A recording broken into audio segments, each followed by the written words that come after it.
Bienvenida o bienvenido, querido alumno de Octavo Básico 2020, a nuestra primera clase de la segunda parte de nuestra primera unidad, que se llama Calor y Temperatura. En primer lugar, vamos a revisar nuevos conceptos con los que vamos a partir esta segunda parte de la primera unidad, que son conceptos que parece que son sinónimos en nuestro lenguaje cotidiano, los usamos de manera muy similar, pero son diferentes. En primer lugar, tenemos el calor. Nosotros asociamos el calor a la temperatura atmosférica, ¿sí? Al tiempo que vamos a tener, por ejemplo. Vemos el pronóstico del tiempo, vemos la temperatura y definimos si va a ser frío o va a ser calor. Pero el calor en física es energía que transita de un cuerpo a otro cuando estos cuerpos están a diferentes temperaturas. También hay tránsito de calor cuando un cuerpo cambia de fase o de estado. Por ejemplo, cuando yo saco un hielo del refrigerador y lo dejo afuera del refri, lo que hago es que el hielo absorba calor del ambiente para poder derretirse. La energía térmica. La energía térmica es otro concepto y es la energía cinética total de las partículas de un cuerpo. ¿Qué quiere decir energía cinética? Es la energía que tienen los cuerpos que se mueven. Cuando hay rapidez o velocidad, cuando un cuerpo se traslada de un lugar a otro, vamos a hablar de energía cinética. Así que imagínate un gas, como los que vimos en la unidad 0 de gases ideales, que está formado de pelotitas, ¿cierto? Que se mueven para un lado y para el otro. La energía de todas estas pelotitas va a ser la energía térmica. Ahora, si yo en vez de concentrarme en cada una de estas pelotitas, miro el promedio de velocidad del grupo completo, voy a relacionarlo con la temperatura. Pero ojo, que la temperatura no es energía. Es un indicador de la energía térmica promedio de los átomos y moléculas que conforman un cuerpo. En el siguiente cuadro tenemos un esquema que nos muestra el concepto de energía interna total. Un cuerpo como el de ustedes tiene energía interna total. Esta energía interna total va a estar formada por dos tipos de energía a su vez. La energía potencial de las moléculas, ¿ya? Las moléculas que ustedes tienen en su interior tienen fuerzas intermoleculares, ¿ya? Estas fuerzas, por ejemplo, nos permiten obtener energía a partir de los alimentos que consumimos. Las células, por ejemplo, que realizan reacciones para poder alimentarse y obtener energía, están ocupando esta energía potencial de las moléculas del cuerpo. Está la energía cinética de las moléculas, ¿ya? Que es la energía que tiene que ver con el movimiento. Y el movimiento puede ser de tres tipos. Puede ser solo una traslación, ¿ya? Que es moverme de un lugar a otro. Puede ser vibración, que es que se acercan o se alejan entre sí o que pueden rotar, es decir, girar en el lugar. Este primer tipo de energía, la energía de traslación, es la que está relacionada con la temperatura de un cuerpo. Analicemos un ejemplo para poder tener claro la diferencia entre la energía térmica y la temperatura. Tenemos una jarra con un rico jugo de frutas y una copa con este jugo de fruta. Ambos están a la misma temperatura, ¿ya? Supongamos que esto está muy fresquito, así que está a unos 18 grados Celsius. Ambos tienen la misma temperatura. Pero ¿cuál va a tener mayor energía térmica? Aquel que tenga mayor cantidad de moléculas o, si no puedo contar las moléculas, es más evidente hablar de cuál va a tener mayor masa. Así que ¿cuál tiene mayor cantidad de jugo? ¿La jarra o la copa? Evidentemente que la jarra. Así que es la jarra la que tiene mayor energía térmica, ya que tiene más masa que la copa, a pesar de que están a la misma temperatura. Atención, cuando dos cuerpos están a diferentes temperaturas, el calor siempre fluye desde el cuerpo de mayor al de menor temperatura. Veamos algunos ejemplos. Analicemos las siguientes imágenes. Dice, ¿qué cuerpos absorben y ceden calor en cada caso? Los cuerpos que ganan energía son los que absorben y los que ceden son los que pierden energía. El calor se simboliza con la letra Q mayúscula, así que un cuerpo que absorbe tiene calor positivo y los cuerpos que ceden tienen calor negativo. Veamos. En la primera imagen tenemos a una persona que está tomando una taza. Asumimos que la taza está a mayor temperatura, ya que la persona está muy abrigada y parece que se está calentando las manos con la taza. Así que, ¿qué cuerpo absorbe y qué cuerpo cede calor en la primera imagen? Correcto. La taza y su contenido están cediendo calor a la persona, por lo tanto la persona es la que está absorbiendo calor de esa taza. En la segunda imagen tenemos a una persona que está congelada, ¿verdad? El exterior está lleno de nieve, la nieve es muy fría y la persona está ahí congelándose. ¿Qué cuerpo absorbe o cede calor en la segunda imagen?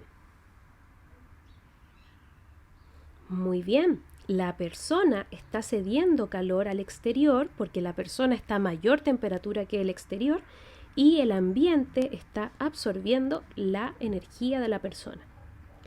Y por último, en la tercera imagen tenemos un vaso con una bebida gaseosa que tiene unos cubos de hielo. ¿Cuál será el cuerpo que absorbe y cuál será el cuerpo que cede calor en este caso de la tercera imagen? Muy bien, los cubos de hielo absorben el calor del ambiente y de la bebida y el vaso están cediendo energía a los cubos de hielo. Y el ambiente, por supuesto, también está cediendo energía a los cubos de hielo. Vamos a hablar también de tipos de sistemas y vamos a establecer 3 tipos de sistemas básicos.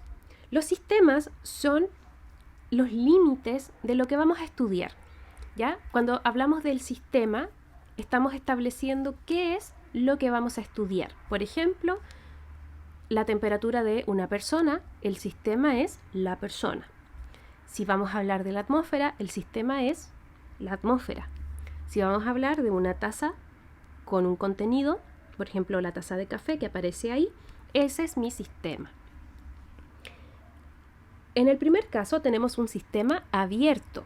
Un sistema abierto permite que entre o salga masa del sistema y además permite que entre o salga energía, es decir, hay flujo de calor en este sistema. En el caso de la taza, este es un sistema abierto, hay evaporación, por lo tanto el contenido de la taza se escapa y además hay transferencia de energía porque después de un rato ese café ya no va a estar tan calientito como en un principio. Luego tenemos los sistemas cerrados. Los sistemas cerrados son aquellos que tienen tapas, tienen límites y por lo tanto la masa no puede escapar del sistema. Y sí puede ingresar o salir calor del sistema. Así que estos potes, por ejemplo, son los que ustedes llevan comúnmente al colegio, ¿verdad? Y los tienen que calentar para poder almorzar, porque solamente estos potes sirven para que la comida se mantenga en el pote, pero no la aíslan térmicamente. Los sistemas aislados son aquellos en donde no se transfiere masa y tampoco se transfiere energía al exterior ni hacia adentro. Un termo es lo más parecido a un sistema aislado. Gracias a un termo yo puedo llevar agua caliente para un paseo, por ejemplo, y que el agua se mantenga más o menos caliente durante muchas horas dentro del termo, o los termos para el almuerzo, que tienen la desventaja que la comida sea vinagra, pero eso es por otra razón.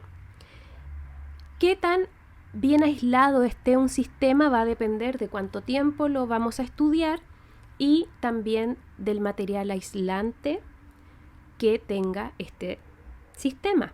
Hay materiales a los cuales no les gusta mucho el absorber o ceder energía y funcionan muy bien para poder construir aislantes porque son muy lentos en esta transferencia energética, así que podemos considerar que el sistema queda aislado porque por mucho tiempo que vamos a observar este sistema no se va a alterar el estado del sistema adentro de este recipiente.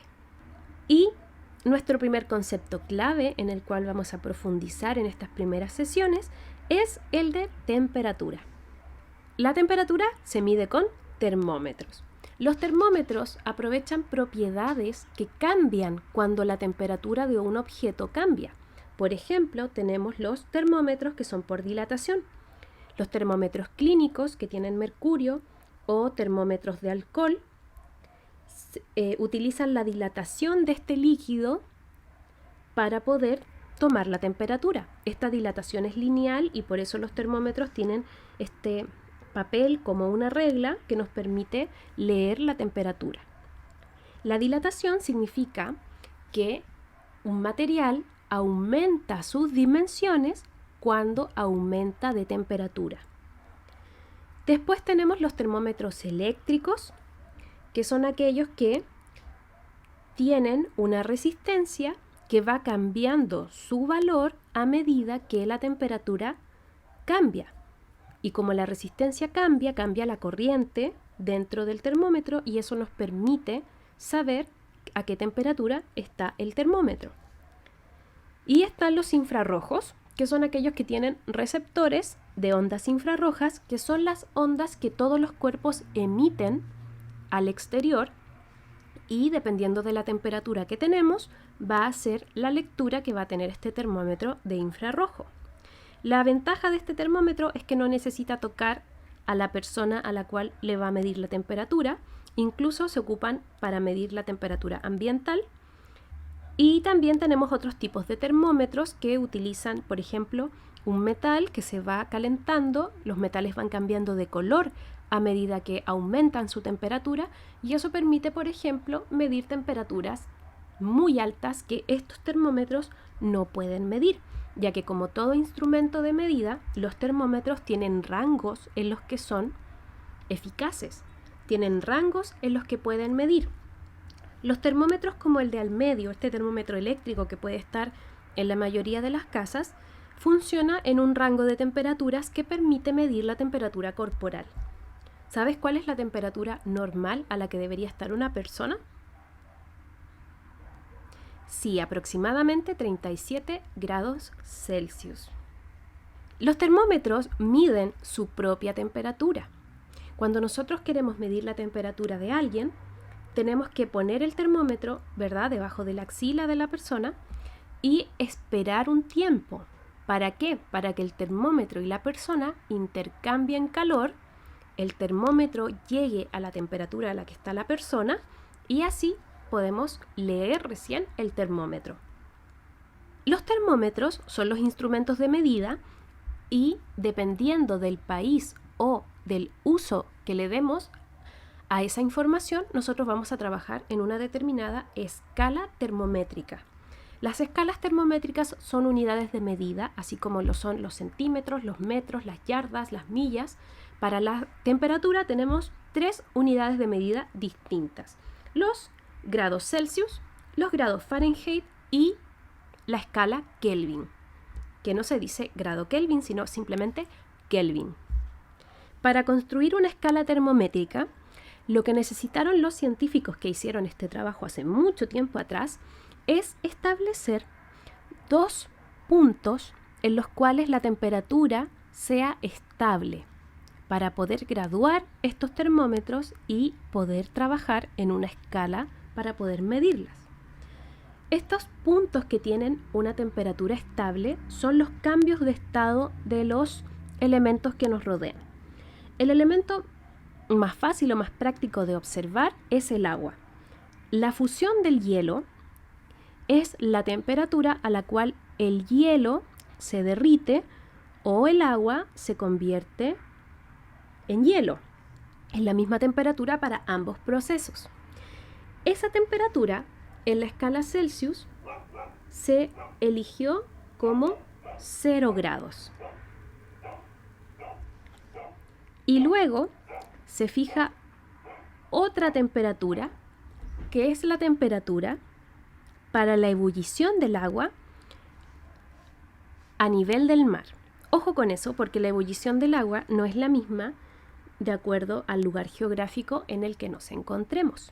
A medida que aumenta la altura geográfica, la temperatura en la que el agua hierve va disminuyendo, así que por eso hablamos de nivel del mar. A nivel del mar, a una presión atmosférica de 1 atmósfera, la ebullición del agua se da a los 100 grados Celsius. Por eso también se llaman grados centígrados, porque entre estos dos eventos existen 100 divisiones. Para la escala Fahrenheit, cuando hicieron esta escala, trataron de encontrar la temperatura más baja posible para poder dejar en 0 esa escala, y lo que hicieron fue mezclar hielo con cloruro de amonio, lo machacaron. Al hacer esto bajaron la temperatura de fusión del hielo y este evento quedó como 0 grados Fahrenheit. La fusión del hielo normal quedó aquí y la ebullición del agua, dijeron, va a ser 212 grados Fahrenheit. La temperatura para la fusión del hielo fue de 32 grados Fahrenheit. Y eso hace que entre estos dos puntos tengamos 180 divisiones, mientras que en la escala anterior tenemos 100 divisiones. Ahora, existen temperaturas más bajas que este 0 Fahrenheit. De hecho, hay una temperatura mínima en la naturaleza y esa temperatura es el 0 absoluto. El 0 absoluto es la temperatura más baja que puede existir. No se puede tener menos temperatura que esa y corresponde a una situación hipotética en el cual las moléculas no tienen energía cinética, es decir, no se trasladan de un lugar a otro, ya no hay este movimiento aleatorio, por ejemplo en un gas, de estas pelotitas que se movían para un lado y para otro. El 0 absoluto tiene un valor de menos 273 grados Celsius. Y aquí aparece la tercera escala, que es la escala Kelvin, donde el 0 absoluto corresponde a 0 Kelvin. La fusión del hielo corresponde a 273 Kelvin y la ebullición del agua a 373 Kelvin.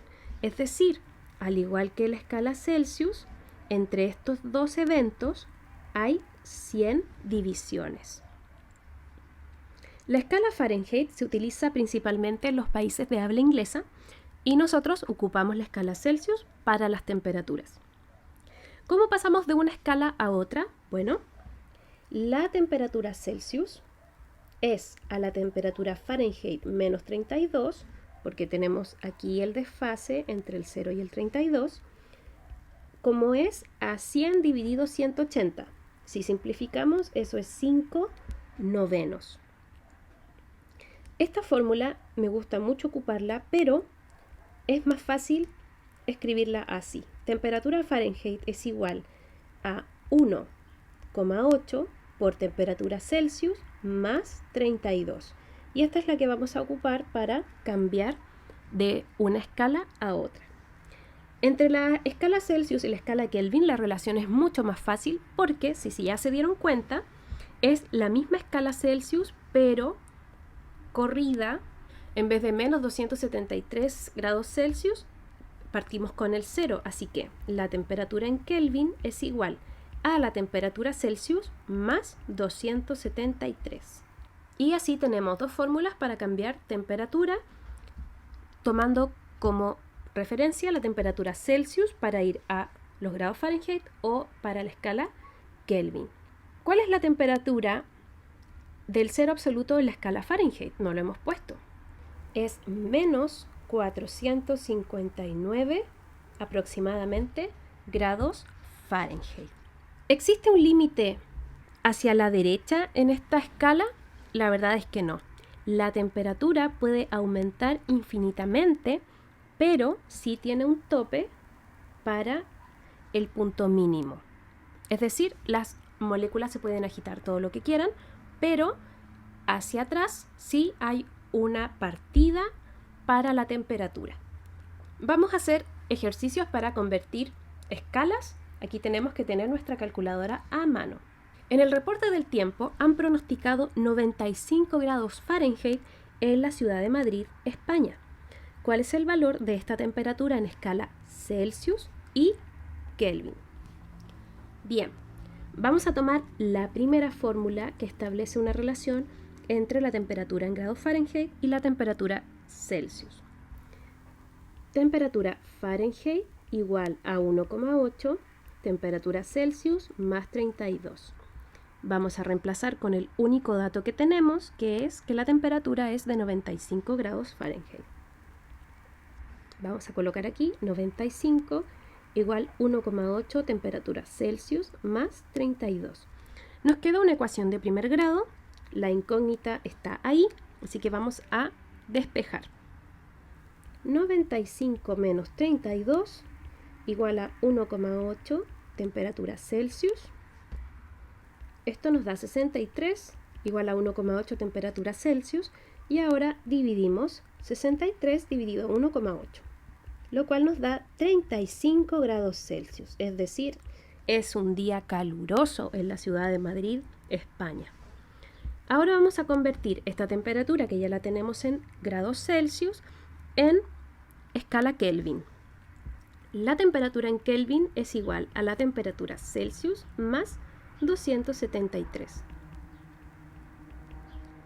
En realidad es 273,15, pero para facilitar los cálculos no estamos considerando ese coma 15, sino que estamos considerando 273. Pero eso es un paréntesis que quería mencionar en estos momentos. La temperatura Celsius es 35 más 273, 308 Kelvin. Y vamos al último ejercicio. La superficie del Sol está a aproximadamente 5.778 Kelvin. ¿Cuál es el valor de esta temperatura en escala Celsius y Fahrenheit? Bien, en este caso vamos a partir primero con la segunda fórmula para obtener la temperatura en grados Celsius y luego vamos a transformar a grados Fahrenheit. Temperatura Kelvin es igual a temperatura Celsius más 273. Les aconsejo siempre volver a escribir las ecuaciones para que las puedan ir memorizando y así después, cuando uno tiene memorizadas las ecuaciones, las fórmulas, uno trabaja mucho más rápido que viendo siempre el formulario. La temperatura Kelvin es 5.778. La temperatura Celsius es nuestra incógnita. Nuevamente tenemos una ecuación de primer grado. El 273 está sumando, ahora va a restar a 5.778 y calculamos, nos queda 5.505 grados Celsius. Esa es la temperatura aproximada de la superficie de nuestro Sol. Vamos a calcular ahora esta temperatura en la escala Fahrenheit. Escribimos la fórmula que está arriba para cambiar de Fahrenheit a Celsius y viceversa. La incógnita es la temperatura Fahrenheit, así que la vuelvo a escribir. 1,8 por el resultado anterior, 5.505 más 32. Y ahora resuelvo, debo respetar la prioridad de operación, primero la multiplicación y al final sumo el 32. 9.909 más 32. Están muy divertidos los números porque tienen patrones. Nos da 9.941 grados Fahrenheit. Pueden notar que no he puesto la unidad de medida en las fórmulas, sino que la he puesto al final del ejercicio. Esto para que no nos compliquemos con los símbolos y al final tenemos claro cuál es la respuesta que obtuvimos. En síntesis, primer lugar, calor es diferente de temperatura. El calor es energía que transita entre dos cuerpos a diferentes temperaturas. Ya lo vimos en el ejemplo de la tacita de café, de la persona que tiene ahí una tacita en sus manos. Ya lo vimos en el ejemplo de la persona que tiene una tacita y estaba arropada, el hombre que estaba congelado y el vaso de bebida con cubos de hielo. Segundo, la temperatura es un indicador de la energía cinética media o promedio de un sistema o un cuerpo. Ojo, es un indicador. Me dice algo sobre esa energía, pero no es energía. Tercer lugar, los termómetros, que son los instrumentos para poder medir la temperatura, aprovechan una propiedad que cambie en un cuerpo cuando cambia la temperatura. Los cuerpos pueden cambiar de dimensiones, se pueden dilatar, pueden cambiar sus propiedades eléctricas, pueden cambiar de color, pueden cambiar la onda infrarroja que transmiten cuando cambian de temperatura. Y por último tenemos las escalas termométricas, que son 3, que nos permiten medir temperatura en 3 unidades diferentes, que son los grados Celsius que ocupamos nosotros, los grados Fahrenheit que ocupan los países de habla inglesa y la escala Kelvin, o también llamada escala absoluta, que se utiliza principalmente en los estudios o los trabajos científicos. Esto porque es una escala que no tiene números negativos, por eso se utiliza mucho en ciencias. Si has llegado hasta aquí, te felicito, has hecho un excelente trabajo. Cuídate mucho, no salgas de tu casa, lávate bien las manos con agua y jabón y nos vemos la próxima semana. Que estés súper bien.